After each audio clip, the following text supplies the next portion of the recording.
Hello, నేను miss రావు. అనుకున్నదే జరిగింది. అటు గన్నవరంలో ఇటు గుడివాడలో పెద్ద మార్పులు జరగబోతూ ఉన్నాయి.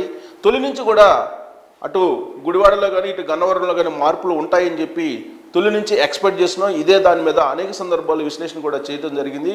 గుడివాడ సిట్టింగ్ ఎమ్మెల్యేగా ఉన్నటువంటి కొడాలి నాని, అలాగే గన్నవరంలో సిట్టింగ్ ఎమ్మెల్యేగా ఉన్నటువంటి వల్లభనేని వంశీ, వీళ్ళిద్దరూ కూడా రాబోయేటువంటి ఎన్నికల్లో ఎక్కడి నుంచి పోటీ చేశారు అనే దాని మీద చర్చ జరుగుతున్నటువంటి సమయంలో గుడివాడ నుంచి ఇప్పుడు మండవ హనుమంతరావు పేరు వినిపిస్తుంది. ఆయన పేరుతోటి హోర్డింగ్లు కూడా ఇప్పుడు గుడివాడ అంతటా కూడా కనిపిస్తూ ఉన్నాయి. పైగా సైలెంట్గా హనుమంతరావు పని చేసుకుంటూ వెళ్తూ ఉన్నారు తాడేపల్లి క్యాంపస్ ఇచ్చినటువంటి సంకేతాల మేరకు. సో ఎవరు ఈ హనుమంతరావు? మండా హనుమంతరావు వైఎస్ఆర్ ఫ్యామిలీకి అత్యంత సన్నిహితుడు. సుదీర్ఘకాలం పాటు వైఎస్ఆర్ ఫ్యామిలీతోటి కలిసి నడిచినటువంటి పొలిటీషియన్ అతను. ప్రస్తుతం అయితే ఎన్టీఆర్ జిల్లాకి వైఎస్ఆర్ కాంగ్రెస్ పార్టీ ఉపాధ్యక్షుడిగా ఆయన ఉన్నారు, కొనసాగుతున్నారు వైఎస్ఆర్ కాంగ్రెస్ పార్టీకి. ఇప్పుడు తాజాగా చేసినటువంటి సర్వేలో మండవ హనుమంతరావే బెటర్ అనేటువంటి అభిప్రాయానికి జగన్మోహన్ రెడ్డి వచ్చినట్టు కూడా తెలుస్తుంది. అందుకే నైస్గా కొడాలి నానిని తప్పించి గన్నవరంకి పంపించేశారు. గన్నవరం నుంచి కొడాలి నానిని పోటీ చేయించాలి అనేటువంటి ఒక అభిప్రాయానికి, ఒక నిర్ణయానికి వైఎస్ఆర్ కాంగ్రెస్ పార్టీ వచ్చినట్టు కూడా తెలుస్తుంది. అయితే ఇప్పుడు గన్నవరంలో ఉన్నటువంటి ఎమ్మెల్యే వల్లభనేని వంశీ ఎక్కడికి వెళ్తారు అనేది కూడా మరొక ప్రశ్న వినిపిస్తుంది. ఆయన్ని విజయవాడ ఎంపీగా వైఎస్ఆర్ కాంగ్రెస్ పార్టీ నుంచి పోటీ చేయించేటువంటి అవకాశం ఉందనేది కూడా మరొకటి వినిపిస్తుంది. మొత్తం మీద ఉమ్మడి కృష్ణా జిల్లాలో తాడేపల్లి కేంద్రంగా చేసుకొని రకరకాల మార్పులు జరుగుతున్నాయి. ఇప్పటికే హనుమంతరావుని తాడేపల్లి క్యాంప్ ఆఫీస్ నుంచి పిలిపించినట్టు కూడా తెలుస్తుంది. ఆయనతోటి సంప్రదింపులు జరుపుతున్నట్టు కూడా తెలుస్తుంది. ఇంకొక వైపు కొడాలి నానికి ఆల్రెడీ క్లియరెన్స్ తాడేపల్లి ప్యాలెస్ నుంచి వచ్చినట్టు కూడా తెలుస్తూ ఉంది. గ్రాఫ్ బాగలేదనేటువంటి అభిప్రాయాన్ని, గ్రాఫ్ బాగలేదనేటువంటి విషయాన్ని కూడా చాలా క్లియర్గా కొడాలి నానికి చెప్పేశారనేది కూడా ఇప్పుడు కృష్ణా జిల్లాలో లేటెస్ట్గా జరుగుతున్నటువంటి చర్చ. అయితే వల్లభనేని వంశీ అలాగే కొడాలి నాని వీళ్ళిద్దరికీ ఇటీవల కాలంలో ఒక టాస్క్ ఇచ్చారు జగన్మోహన్ రెడ్డి. ఆ టాస్క్ ఫుల్ఫిల్ చేయనందువల్లనే వాళ్ళిద్దరి మీద వేటు వేస్తున్నారు అనేది కూడా వినిపిస్తుంది. ఏంటి ఆ టాస్క్ అని అంటే, వంగవీటి రాధా ప్రస్తుతం తెలుగుదేశం పార్టీలో ఉన్నారు, ఆయన్ని వైఎస్ఆర్ కాంగ్రెస్ పార్టీలో తీసుకురావాలి అనేటువంటి ఒక టాస్క్ అయితే జగన్మోహన్ రెడ్డి 2 నెలల క్రితం అటు కొడాలి నానికి ఇటు వల్లభనేని వంశీకి పెట్టారు అనేది కూడా అప్పట్లో వినిపించినటువంటి టాక్. అందుకే కాశీకి వెళ్ళి కాశీలో అటు కొడాలి నాని ఇటు వంగవీటి రాధా ఇద్దరు కూడా రాజకీయాల గురించి మాట్లాడుకున్నారు అనేది అప్పట్లో వచ్చినటువంటి ఒక న్యూస్. రాజకీయాలకు అతీతమైనటువంటి స్నేహం అటు కొడాలి నానికి ఇటు వంగవీటి రాధాకి ఉంది. కానీ వంగవీటి రాధా మాత్రం తెలుగుదేశం పార్టీని వీడి వెళ్ళడానికి ఆయన సిద్ధంగా లేరు. వైఎస్ఆర్ కాంగ్రెస్ పార్టీకి వెళ్ళడానికి ఏమాత్రం ఆయన నుంచి పాజిటివ్ సంకేతాలు లేవు. జగన్మోహన్ రెడ్డి యొక్క వాలకం, జగన్మోహన్ రెడ్డి యొక్క వ్యక్తిత్వం, ఆయన నడిచేటువంటి బాట ఇవన్నీ కూడా వంగవీటి రాధాకి నచ్చట్లేదు. అందుకే వంగవీటి రాధా వైఎస్ఆర్ కాంగ్రెస్ పార్టీ వైపు వెళ్ళడానికి ఇష్టపడలేదు. దీంతో కొడాలి నాని అలాగే వల్లభనేని వంశీ సత్తా ఏంటో తెలిసిపోయింది జగన్మోహన్ రెడ్డికి. అందుకే వాళ్ళిద్దరిని పక్కన పెట్టాలి అనేటువంటి ఒక ఆలోచన తాడేపల్లి ప్యాలెస్ చేసింది అనేది కూడా ఇప్పుడు తాజాగా వినిపిస్తున్నటువంటి టాక్. అందులో భాగంగానే గ్రాఫ్ చూపించారు. ఆ గ్రాఫ్ చూపించి కొడాలి నానిని పక్కన పెట్టేటువంటి ప్రయత్నం చేస్తున్నారు. వల్లభనేని వంశీ చీటీ ఎప్పుడో చిరిగిపోయింది అనేది గత వారం నుంచి కూడా వినిపిస్తున్నటువంటి మాట. సో వల్లభనేని వంశీకి అసలు అవకాశం ఉంటుందా పోటీ చేయడానికి లేదా అనేది కూడా ఒక చర్చ జరుగుతుంది. ఇప్పుడైతే కొడాలి నానికి అయితే గుడివాడ నుంచి స్థానం లేదు, గుడివాడ నుంచి పోటీ చేయడానికి అవకాశం జగన్మోహన్ రెడ్డి కల్పించట్లేదు అనేది లేటెస్ట్ న్యూస్. ఆ బ్రేకింగ్ న్యూస్ కూడా చూస్తున్నాం. కొడాలి నాని గుడివాడ నుంచి కాకుండా గన్నవరం నుంచి పోటీ చేయడానికి తాడేపల్లి గ్రీన్ సిగ్నల్ ఇచ్చిందని కూడా తెలుస్తుంది. ఉమ్మడి కృష్ణా జిల్లాలో భారీగా మార్పులు జరుగుతున్నాయి. గన్నవరంలో ఇప్పటికే వర్క్ స్టార్ట్ చేశారు కొడాలి నాని ఆయన రాబోయేటువంటి ఎన్నికలకి. కానీ ఈ లోపుగానే మండవ హనుమంతరావు పేరు వినిపిస్తుంది గుడివాడ నుంచి. ఇప్పటికే గుడివాడలో హల్చల్ చేస్తూ ఉన్నాయి హనుమంతరావు పోస్టర్లు. దీంతో ఈ విషయం ఒక్కసారిగా బయటకు వచ్చింది. కొడాలి నానికి ఇదొక బిగ్ షాక్గా కూడా మనం చెప్పొచ్చు. ఎందుకంటే కొడాలి నాని తెలుగుదేశం పార్టీ నేపథ్యం నుంచి వచ్చారు.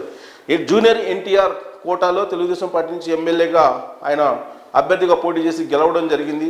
అదే ఆయన రాజకీయ ప్రయాణానికి బీజం పడింది. అలాగే వల్లభనేని వంశీకి కూడా జూనియర్ ఎన్టీఆర్ కోటా నుంచే రాజకీయ ప్రవేశం లభించింది. కానీ వాళ్ళిద్దరూ కూడా చంద్రబాబు నాయుడు ఫ్యామిలీని అలాగే తెలుగుదేశం పార్టీని విమర్శించడంలో తారాస్థాయికి వెళ్ళిపోయారు. జగన్మోహన్ రెడ్డి ఇచ్చినటువంటి స్వేచ్ఛ లేదంటే జగన్మోహన్ రెడ్డి వాళ్ళని ఏ విధంగా ఉపయోగించుకోవాలో ఆ విధంగా ఉపయోగించుకున్నారు. మ్యాక్సిమం శాచురేటెడ్ స్థాయికి వాళ్ళ సత్తా ఏంటి అనేది తెలిసిపోయింది.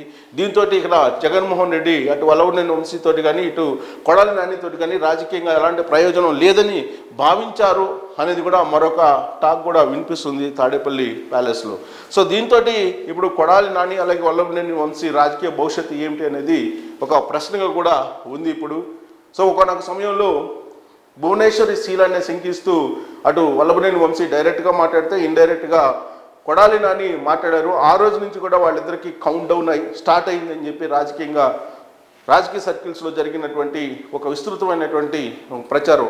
అంతేకాదు ఖమ్మం జిల్లాకు సంబంధించినటువంటి ఒక అభిమాని, నందమూరి కుటుంబానికి అభిమాని కూడా వల్లభనేని వంశీకి అలాగే కొడాలి నానికి వార్నింగ్ ఇవ్వడం జరిగింది. అంతేకాదు ఒక స్థాయిలో అటు కమ్మ సామాజిక వర్గానికి అలాగే కొడాలి నాని వంశీ ద్వయానికి మధ్య ఒక వార్ నడిచింది. అందుకే కమ్మ సామాజిక వర్గం టోటల్గా వాళ్ళిద్దరిని బహిష్కరించేటువంటి పరిస్థితికి వచ్చేసింది. కమ్మ సామాజిక వర్గం యొక్క ఒక ఉన్నత విలువలు కలిగినటువంటి వాళ్ళు ఉన్నారు, వాళ్ళు వీళ్ళిద్దరిని బరాయించలేనటువంటి పరిస్థితులు ఉన్నారనేటువంటి టాక్ కూడా వచ్చింది. సో ఒకనొక సమయంలో హద్దు మీరి లక్ష్మణ రేఖ దాటి అన్పార్లమెంటరీ వర్డ్స్ ఉపయోగిస్తూ చెలరేగిపోయారు అటు కొడాలి నాని అలాగే వల్లభనేని వంశీ. ఇప్పుడు వాళ్ళ నోరు దురిసే ఇప్పుడు వాళ్ళకి రాజకీయంగా ప్రతికూలంగా మారిందని చెప్పి చెప్పవచ్చు. సో జగన్మోహన్ రెడ్డి సర్వేలను నమ్ముకుంటారు, ఎప్పుడు కూడా ఆ సర్వేలను బేస్ చేసుకుని మాత్రమే టికెట్స్ ఇస్తూ ఉంటారు. ఇటీవల కాలంలో గ్రాఫ్ బాగలేదని చెప్పి దాదాపు 50 నుంచి 60 మందిని మార్చేశారు. ఎమ్మెల్యేలని అలాగే ఎంపీల్లో 10 మందిని కూడా మార్చేశారు. ఇప్పుడు ఆ జాబితాలో కొడాలి నాని అలాగే వల్లభనేని వంశీ కూడా చేరారని చెప్పి ఇప్పుడు తాజాగా కృష్ణా జిల్లా రాజకీయాల్లో సర్క్యులేట్ అవుతున్నటువంటి సోషల్ మీడియాలో వైరల్ అవుతున్నటువంటి న్యూస్. సో ఇప్పుడు కొడాలి నాని 4 సార్లు ఎమ్మెల్యేగా గెలిచాడు గుడివాడ నుంచి. 5వ మళ్ళీ గెలవడానికి ఆయన సన్నద్ధం అవుతున్నటువంటి క్రమంలో ప్రధానంగా గుడివాడలో అటు సామాజిక వర్గం, కాపు సామాజిక వర్గం, కమ్మ సామాజిక వర్గం, ఎస్సీలు ఉన్నారు. సో వాళ్లే కీలకంగా ఉన్నారు. కానీ ఈసారి కమ్మ సామాజిక వర్గం దూరం అయిపోయింది. తెలుగుదేశం పార్టీ నుంచి అక్కడ రాము వెనిగళ్ళ ఆల్రెడీ పనిచేస్తూ ఉన్నారు.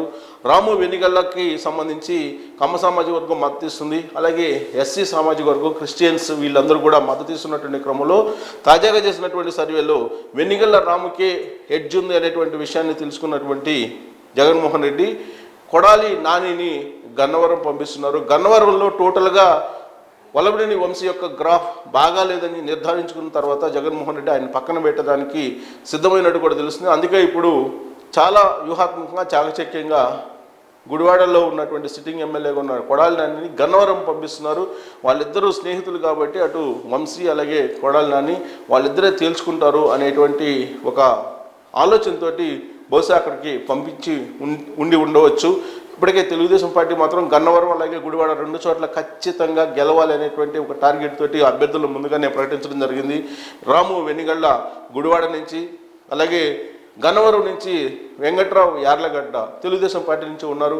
వాళ్ళ దెబ్బకు ఇప్పుడు కొడాలి నాని అలాగే వల్లభనేని వంశీ రాజకీయంగా విలువల్లాడిపోతున్నట్టు ఇప్పుడు రాజకీయ వర్గాల్లో రాజకీయ సర్కిల్స్లో జరుగుతున్నటువంటి ఒక ప్రచారం. సో వైఎస్ఆర్ కాంగ్రెస్ పార్టీ అధిష్టానం మాత్రం ఇప్పుడు వల్లభనేని వంశీ అలాగే కొడాలి నాని గ్రాఫ్ బాగలేదని చెప్పి తేల్చేసినటువంటి క్రమంలో సో గుడివాడ నుంచి గన్నవరం వెళ్ళి అసలు నాని పోటీ చేసేటువంటి అవకాశం ఉందా, లేదంటే ఆయన ధిక్కార స్వరాన్ని వినిపిస్తారా అనేది ఇప్పుడు మనం చూడాలి. ఇప్పటికే కృష్ణా జిల్లాలో అనేక మందిని మార్చింది వైఎస్ఆర్ కాంగ్రెస్ పార్టీ. ఆల్రెడీ తెలుగుదేశం పార్టీకి కొంతమంది చేరుకున్నారు, పార్థసారథి లాంటి వాళ్ళు. సో మిగిలినటువంటి వాళ్ళకి స్థానచలనం కలిగించారు. ఇప్పుడు జోగి రమేష్ని పెడన్ నుంచి కూడా ఆయన మార్చేసి పంపించేటువంటి ప్రయత్నం చేశారు ఆల్రెడీ. సో ఆయన కొత్త నియోజకవర్గంలో ఇప్పుడు పనిచేస్తున్నప్పటికి కూడా ప్రజల నుంచి, గ్రౌండ్ నుంచి ఆయనకి సానుకూలమైనటువంటి సానుకూలమైన పరిస్థితులు లేవనేది తెలుస్తూ ఉంది. సో కృష్ణా జిల్లాలో మొత్తం ప్రక్షాళన అయితే భారీగా చేస్తున్నటువంటి జగన్మోహన్ రెడ్డి వీర విధేయుడిగా వీర తిలకం దిద్దుకున్నటువంటి గుడివాడలో ఉన్నటువంటి కొడాలి నాని మీద కూడా జగన్మోహన్ రెడ్డి వేటు వేయటానికి సిద్ధమయ్యారనేది ఇప్పుడు హాట్ టాపిక్ కూడా ఉంది. అయితే ఇది సోషల్ మీడియాలో వైరల్ అవుతున్నటువంటి ఒక న్యూస్. దీనికి ఇంకా ఎవరూ ధృవీకరించలేదు, బట్ రాజకీయ వర్గాల్లో మాత్రం చాలా సీరియస్గా చర్చ అయితే జరుగుతూ ఉంది. సో ఇది ధృవీకరణ అయితే మాత్రం జగన్మోహన్ రెడ్డి ఎవరిని క్షమించరు, ఎవరిని టాలరేట్ చేయరు. ఎంతవరకు ఉపయోగించుకోవాలో ఎవరిని అంతవరకే ఉపయోగించుకుంటారు, ఆ తర్వాత తీసి పక్కన పెడతారు అనే దానికి ఒక ప్రత్యక్ష నిదర్శనంగా ఈ ఎపిసోడ్ నిలిచేటువంటి అవకాశం ఉంది. Thank you very much.